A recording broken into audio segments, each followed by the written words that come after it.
नमस्कार, सूत्र समाचार में आपका स्वागत है। मध्य प्रदेश में जल्द ही विधानसभा के चुनाव होने वाले हैं। ऐसे में इन दिनों समूचे प्रदेश में भारतीय जनता पार्टी के द्वारा जन आशीर्वाद यात्रा निकाली जा रही है। विंध्य के तमाम विधानसभा क्षेत्र में रोड शो के माध्यम से भारतीय जनता पार्टी अपनी पूरी ताकत झोंकती हुई दिखाई दे रही है। रीवा विधानसभा पहुंची जन आशीर्वाद यात्रा की बड़ी सभा एनसीसी ग्राउंड में आयोजित हुई। कार्यक्रम के मुख्य अतिथि उत्तर प्रदेश के डिप्टी सीएम केशव प्रसाद मौर्य सहित केंद्रीय मंत्री फग्गन सिंह कुलस्ते और गोरखपुर से सांसद रवि किशन और जनसंपर्क मंत्री राजेंद्र शुक्ला सहित सतना सांसद गणेश सिंह, रीवा सांसद जनार्दन मिश्रा, विधायक केपी त्रिपाठी सहित बड़ी संख्या में पदाधिकारी शामिल रहे। आयोजित जनसभा को क्रमशः सभी अतिथियों ने संबोधित किया। भारतीय जनता पार्टी की सरकार ने करके आपको दिखाया,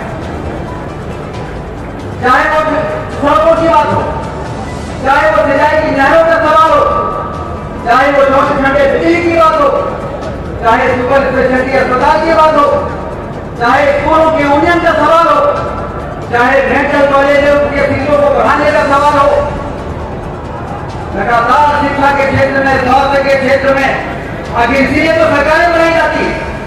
लेकिन पहले कांग्रेस की सरकारें जब चुनाव को बनाया जाता था तो मध्य प्रदेश को गड्ढों वाली, स्वर्गों वाली प्रदेश के रूप में और हमारे ग्रामीण क्षेत्र अंधेरे में डूबे रहते थे, बिजली का पता नहीं होता था। इसलिए हमारे मध्य प्रदेश में दिमागों राज्य का कलंक लग गया था।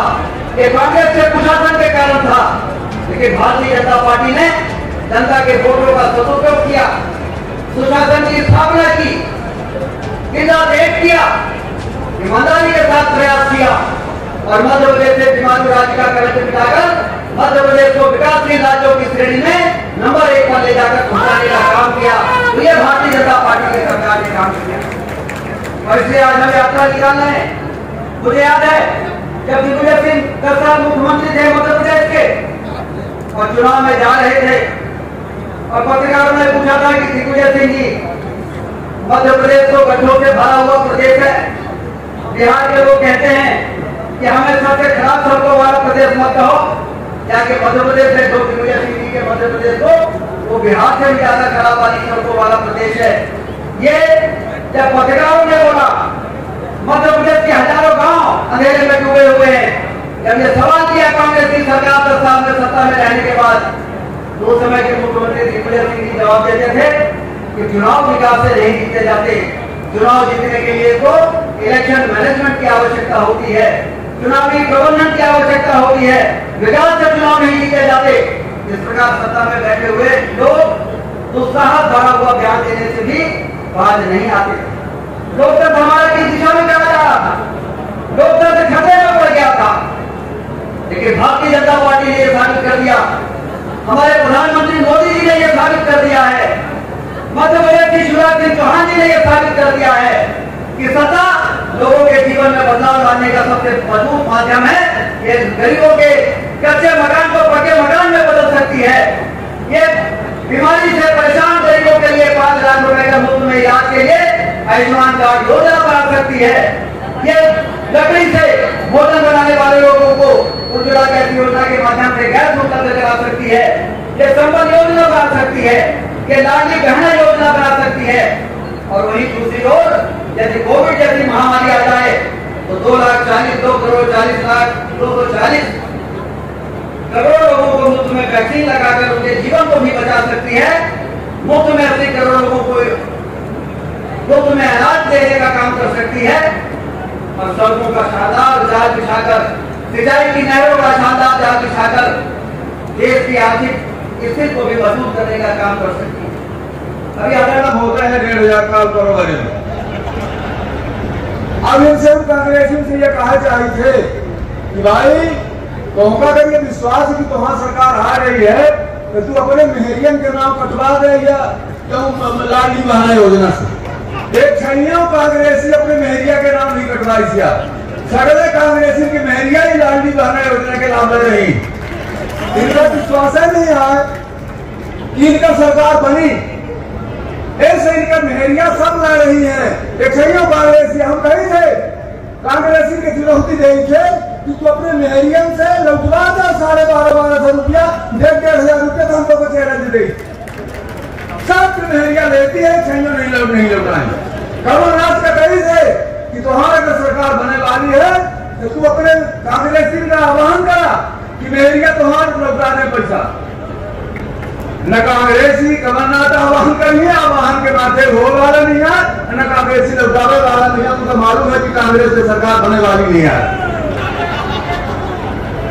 यह नहीं, कांग्रेस पार्टी के कर्नाटक के गृह मंत्री और कांग्रेस के अध्यक्ष मल्लिकार्जुन खड़गे के लड़का जो कांग्रेस में मंत्री है कर्नाटक में, चुनाव से पहले गली गली जाते रहे, मठ जाते रहे, मंदिर जाते रहे, दोनों बिल्कुल लगावत रहा, दोनों बिल्कुल या मैंने करता रहा, दोनों पेड़ लगा रहे, दोनों छाव लगावे, चंद लगावत तमाम मर गए।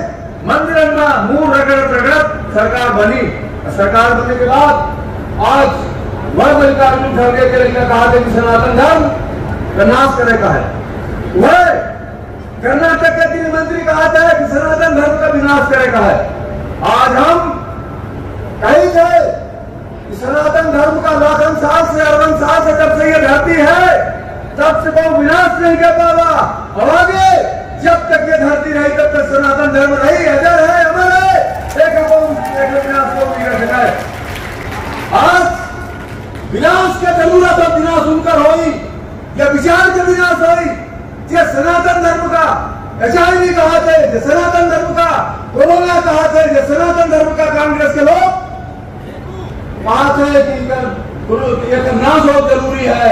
नाश सनातन धर्म के होई कि विचारण के होई, उनके विचारण का खल के गाड़ी की जरूरत थी। एक सनातनी या विचार के खल के गाड़ी जो हम शहर में देख रही थी। झूठ बोलने की ऑटोमेटिक मशीन, क्या झूठ बोलने की ऑटोमेटिक मशीन है। देश को भ्रष्टाचार के दलदल में पहुंचाने वाला कौन है, अच्छा बताओ आप। देश को, मध्य प्रदेश को, और मुझे कांग्रेस की सरकार थी जब एक मुख्यमंत्री यहां दिग्विजय सिंह हुआ करते थे। मैं प्रयागराज से उस समय राजनीति में नहीं था, लेकिन प्रयागराज से मां शारदा का जब दर्शन करने के लिए आने का कार्यक्रम बनता था तो सड़क मार्ग से आने का साहस नहीं होता था। होता था क्या? साहस नहीं होता था। हमारी युवा पीढ़ी इस बात को नहीं जानती है। ये हमारे सभी जो उस समय के दृश्य को जानते हैं उनको या नई पीढ़ी को बताने की जरूरत है।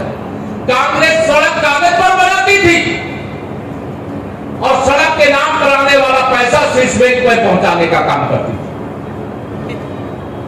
मैं आप सब लोगों को केवल ये कहना चाहता हूं, कांग्रेस के जब प्रधानमंत्री श्री राजीव गांधी थे तो वह देश की संसद में खड़े होकर के सीना तान के कहते थे कि हम दिल्ली से 1 रुपया भेजते हैं और जिसके पास पहुंचना है वहां 15 पैसे पहुंचता है। सही है